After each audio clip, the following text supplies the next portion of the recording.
കേരളത്തിൽ പ്രളയമഴയാണോ അതോ ഉരുൾപൊട്ടലുണ്ടാക്കുന്ന മഴയാണോ അതോ ഇത് രണ്ടും കൂടെ ഉണ്ടാക്കുന്ന മഴയാണോ? എന്താണ് കേരളത്തിൽ സംഭവിക്കുന്നതെന്ന് ഗൗരവമായി നമ്മൾ ചർച്ച ചെയ്യണം. 5 ദിവസത്തെ മഴ മുന്നറിയിപ്പ് കൊടുക്കുന്ന നാടാണിത്. 5 ദിവസത്തെ മഴ മുന്നറിയിപ്പാണ് കൊടുക്കുന്നത്. പലപ്പോഴും നമ്മൾ പറയാറുണ്ട് മുന്നറിയിപ്പിൽ എന്തോ പ്രശ്നമുണ്ടെന്ന്. നമ്മൾ അറിയാതെ പോകുന്നൊരു കാര്യം, മലയാളി റെഡ് അലർട്ടിൽ പിടിച്ചാണ് നിൽക്കുന്നത്. റെഡ് അലർട്ടിൽ പിടിച്ച് നിന്നാൽ പോരാ. ട്രാഫിക് ലൈറ്റിൽ നോക്കുമ്പോൾ റെഡ് അലർട്ട് ഓക്കെ, പച്ചയും റെഡും, ആ റെഡ് കുഴപ്പമില്ല. പക്ഷേ IMDയുടെ കാലാവസ്ഥാ പ്രവചനം അനുസരിച്ച് റെഡ് അല്ല പ്രശ്നം, ഓറഞ്ചാണ്. ഓറഞ്ച് അലർട്ട് വരുമ്പോഴേ നമ്മൾ പ്രിപ്പയർ ആവണമെന്ന്, ബി പ്രിപ്പയർഡ് എന്നാണ്.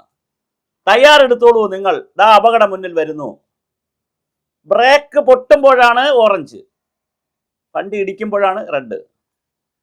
ബ്രേക്ക് പൊട്ടിയെന്ന് വിചാരിച്ച് വണ്ടി ചിലപ്പോൾ ഇടിക്കണമെന്നില്ല, ചിലപ്പോൾ കൺട്രോൾ കൊണ്ട് നിർത്താൻ പറ്റും. ഗിയർ പോയത് കൊണ്ട് ചിലപ്പോൾ വണ്ടി ഇടിക്കണമെന്നില്ല, ഇടിച്ചാൽ ഒരുപാട് ആളുകൾ മരിക്കണമെന്നില്ല. ചിലപ്പോൾ നല്ല ഡ്രൈവർ ആണെങ്കിൽ അത് ബാലൻസ് ചെയ്തുകൊണ്ട് നിർത്താൻ പറ്റും. അപ്പോൾ ഓറഞ്ച് അലർട്ട് എന്ന് പറയുന്നത് വണ്ടിയുടെ ബ്രേക്ക് ഡൗൺ പോകുന്നത്, അല്ലെങ്കിൽ ബ്രേക്ക് പോകുന്ന ഒരു സാഹചര്യമാണ്. പക്ഷെ വണ്ടി ഇടിച്ച സമയമാണ് റെഡ് അലർട്ട്. ഈ ഒരു വ്യത്യാസമുണ്ട്. അതുകൊണ്ട് റെഡ് അലർട്ട് തന്നില്ല എന്ന് പറഞ്ഞ് ബഹളം ഉണ്ടാക്കുന്നതിൽ ഒരു കാര്യമില്ല. ഓറഞ്ച് അലർട്ട് സമയത്ത് തന്നെ നമ്മൾ അലർട്ട് ആവണം. ഇത് മലയാളി മാറിപ്പഠിക്കേണ്ടുന്ന വളരെ കൃത്യമായിട്ടുള്ള ഒരു കാര്യമാണ്. രണ്ടാമത്, അടുത്ത 48 മണിക്കൂറിൽ നല്ല മഴ വരും എന്നാണ് കാലാവസ്ഥ വകുപ്പ് പറയുന്നത്.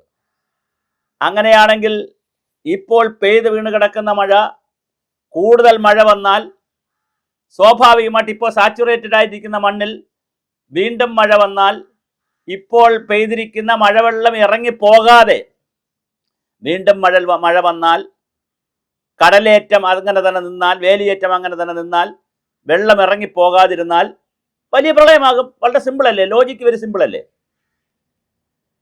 അപ്പോൾ അടുത്ത 48 മണിക്കൂറിൽ ശക്തമായ മഴ വരുമെന്നും പ്രളയ സമാനമായ കാര്യങ്ങൾ വരുമെന്നാണ് കാലാവസ്ഥാ വകുപ്പ് പറയുന്നത്. നമ്മൾ എത്ര കണ്ട് സജ്ജമാകുന്നു എന്നുള്ളതാണ് വളരെ പ്രധാനം. ഇന്നലെ റാന്നിയിൽ രാവിലെ റാന്നി MLA പഴകുളം മധു അവർ തൂത്ത് വൃത്തിയാക്കുന്ന, ടൗൺ തൂക്കുന്നൊരു ഒരു പടം കണ്ടു, ഒരു വാർത്ത കണ്ടു. എത്ര ടൺ മാലിന്യമാണ് ആ പുഴ വെള്ളപ്പൊക്കം വന്ന്, അല്ലെങ്കിൽ പ്രളയം വന്നോ വെള്ളപ്പൊക്കം വന്നോ ആ റോഡിലൂടെ വെള്ളം ഒഴുകിപ്പോയി, വെള്ളം ഇറങ്ങിയപ്പോൾ എത്ര ടൺ മാലിന്യമാണ് അവിടെ കിടന്നത്. ഇതാരാണ് ഈ പുഴയിൽ എറിഞ്ഞത്? പുഴയാണോ പ്രതി, മനുഷ്യനാണോ പ്രതി?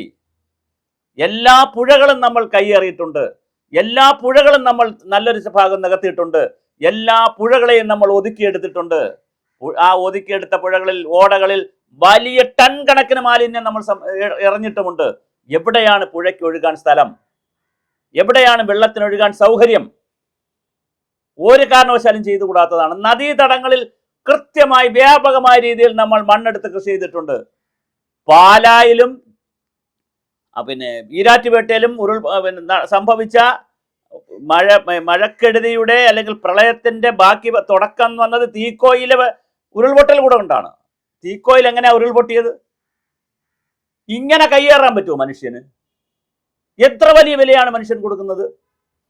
എത്ര 10ഓളം ജീവനുകളല്ലേ ഇന്നലെ മരിച്ചത്? ഇനി എത്ര പേരാണ് നമുക്ക് മരിക്കാനിരിക്കുന്നത്? എന്തേ മലയാളി മാലിന്യ സംസ്കരണത്തിലും പുഴയെ സംരക്ഷിക്കുന്നതിലും അതുപോലെ പുഴയിൽ മാലിന്യങ്ങൾ വലിച്ചെറിയാതിരിക്കുന്നതിലും ഒക്കെ ഒരു മിനിമം ഒരു ഡീസൻസി കാണിക്കാത്തെന്താ? ഈ വലിച്ചെറിയുന്ന മുഴുവൻ മാലിന്യവും കൂടി പ്ലാസ്റ്റിക്. ഇന്നലെ ഒരു SI എന്നെ വിളിച്ച് പറയായിരുന്നു, നമ്മുടെ വീഡിയോ കാണുന്ന ഒരു SI വിളിച്ച് പറയായിരുന്നു, സാർ ഞങ്ങളുടെ തോട്ടിലൊന്ന് വെള്ളം കുറഞ്ഞപ്പോൾ കണ്ടത് പ്ലാസ്റ്റിക് പേപ്പറുകൾ താഴെ പോയി പ്ലാസ്റ്റിക് കവറുകൾ പോയി ഒരു ലെയർ തന്നെ സൃഷ്ടിച്ചിരിക്കുകയാണ്. അങ്ങനെ പ്ലാസ്റ്റിക് കവറുള്ള ലെയർ സൃഷ്ടിച്ചാൽ അതിൻ്റെ പുറത്ത് വീഴുന്ന വെള്ളം പ്രളയമുണ്ടാക്കാതെ ഭൂമിക്കടിയിൽ പോവില്ലല്ലോ.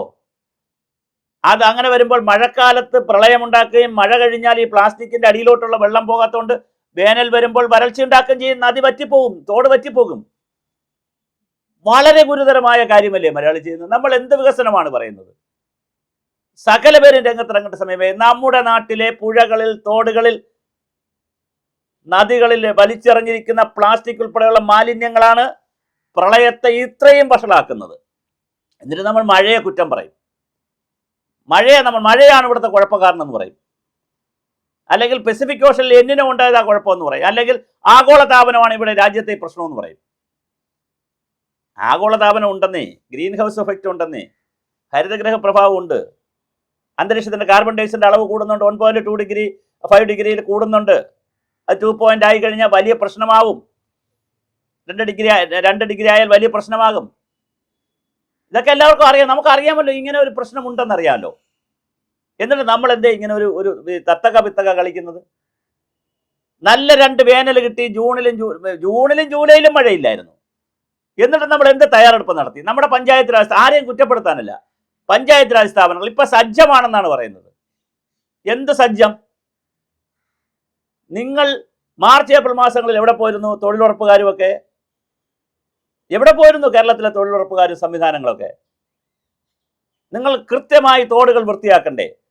കൃത്യമായി പറമ്പുകൾ വൃത്തിയാക്കിയിടണ്ടേ? വളരെ കൃത്യമായ പ്രവർത്തനങ്ങൾ, മാലിന്യം സംസ്കരിക്കണ്ടേ? ഇതല്ലാതെ എങ്ങനെയാണ് നമുക്ക് ഈ പ്രശ്നം പരിഹരിക്കുക? ഒരു അലർട്ട് മാത്രം കൊണ്ട് ഈ പ്രശ്നം പരിഹരിക്കുമോ?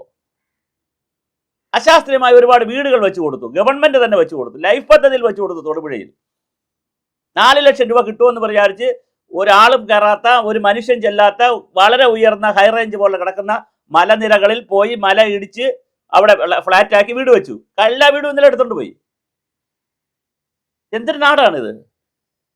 ഇതാരോടെ പറയുന്നത്? ബദിരന്മാരും പിന്നെ അന്ധന്മാരും മൂകന്മാരുമാണോ നമ്മളൊക്കെ?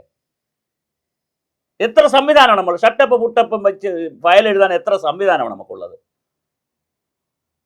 എന്തിനാണ് ഈ സംവിധാനങ്ങൾ? എന്തിനാണ് നമുക്ക് ഈ വകുപ്പുകൾ? എന്തിനാണ് നമുക്ക് ഇങ്ങനെ ഒരു ജനത? എന്താണ് നമുക്ക് സംഭവിക്കുന്നത്? ഇന്നലെ മറ്റൊരു വളരെ വേദനയുണ്ട്. അത് ഞാൻ ഒരു വീഡിയോ മാത്രമായിട്ട് ചെയ്യുന്നുണ്ട്. റാന്നിയിൽ അവിടുത്തെ ബഹുമാനപ്പെട്ട MLA പഴകുളം മധു രാവിലെ അന്യസംസ്ഥാന തൊഴിലാളികളോട് പറയുന്നുണ്ട്, നിങ്ങൾ കൂടെ ഒന്ന് സഹായിക്കാൻ. അമ്മാർ ഗ്ലൗസും മാസ്കും മാറ്റിട്ട് ഓടിക്കളഞ്ഞ്. സകലവരെ അവിടെ നിന്ന് കയറ്റിവിടണം. അവിടെ തൊഴിൽ സേന ഉണ്ടാക്കി റാന്നിയിൽ നിന്ന് സകലവരെയും കയറ്റിവിടണം. ഒരു മനുഷ്യനെ അവിടെ നിർത്തരുത്. അവരുടെ വേസ്റ്റ് ഡംപ് യാർഡാണോ കേരളം? എന്താണ് ഇവിടെ സംഭവിക്കുന്നത്? അവരിന്നലെ ഇതിൽ പങ്കെടുത്തിരുന്നെങ്കിൽ ലോക മാതൃകയാവൂല്ലായിരുന്നോ അവിടുത്തെ വിദേശ അന്യസംസ്ഥാന തൊഴിലാളികൾ? അപ്പൊ ശുദ്ധമായ അബദ്ധങ്ങൾ, നെഗ്ലിജൻസ് ആണ് നമ്മൾ കാണിക്കുന്നത്. അതൊരു ഭരണവ്യവസ്ഥയെ മാത്രം പറയുന്നില്ല. കാരണം അവർ 2 മാസമേ ആയിട്ടുള്ളൂ. അവർ തയ്യാറെടുപ്പ് നടത്തുന്നതേ ഉള്ളൂ. ഇനി വരുന്നതേ ഉള്ളൂ, തയ്യാറെടുപ്പുകൾ വരുന്നതേ ഉള്ളൂ. 2 മാസമേ ആയിട്ടുള്ളൂ. അതിനിടയ്ക്ക് ബഡ്ജറ്റ് വന്നു, ധവളപത്രം വന്നു, കുറേ കാര്യങ്ങൾ വന്നല്ലോ. ഇനിയിപ്പോൾ അവർ വരുന്നതേ ഉള്ളൂ, തയ്യാറെടുക്കുന്നതേ ഉള്ളൂ. പക്ഷെ നമ്മുടെ സംവിധാനങ്ങൾ, നമ്മുടെ സിസ്റ്റം എവിടെയാണ്? എന്താണ് നമുക്ക് സംഭവിക്കുന്നത്?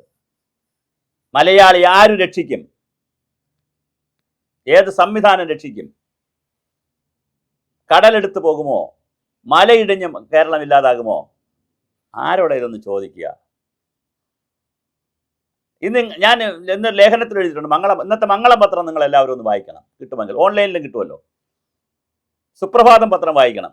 ഞാൻ എല്ലാ പത്രത്തിലും എഴുതുന്നു. ഇന്നിപ്പോൾ അതിനകത്ത് എഴുതിയിട്ടുണ്ടെന്നേ ഉള്ളൂ. നിങ്ങൾ അതൊക്കെ ഓൺലൈനിൽ കിട്ടും, നമുക്ക് വായിക്കണം. കൃത്യമായി കാര്യങ്ങൾ അതിനകത്ത് പറയുന്നുണ്ട്. കഴിഞ്ഞ 1 മാസം മുമ്പ് ഞാൻ ലേഖനം എഴുതി പറഞ്ഞിരുന്നു, കേരളം പ്രളയം ആഗസ്റ്റ് മാസം കേരളം ശ്രദ്ധിക്കണം. ഡേറ്റ വെച്ചാണ് പറയുന്നത്, അല്ലാതെ വെറുതെ ഇങ്ങനെ ഒരു പ്രവാചകൻ വന്നിരുന്ന് പറയുന്നതല്ല. പ്രവചനമൊന്നുമല്ല, ജ്യോതിഷിയൊന്നുമല്ല. പക്ഷെ ഇത് കേൾക്കാൻ, അതിനനുസരിച്ച് തയ്യാറെടുപ്പ് നടത്താൻ നമ്മൾ എന്ത് ദുരന്ത പ്രതിരോധ പ്രതികരണ സംവിധാനങ്ങളിൽ നമ്മൾ എവിടെയാണ്?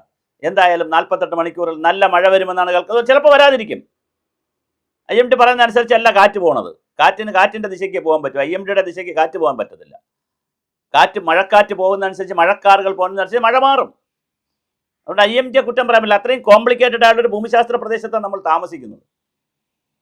അതുകൊണ്ട് വളരെ കൃത്യമായി ജനങ്ങൾ മുന്നറിയിപ്പുകളും പ്രവചനങ്ങളും പ്രഡിക്ഷൻസും എല്ലാം മുഖവിലേക്ക് എടുത്തുകൊണ്ടുള്ള വളരെ ഗൗരവതരമായ ഒരു പ്രവർത്തനത്തിലേക്ക് പോകണം. അടുത്ത 48 മണിക്കൂർ ജാഗ്രതയും.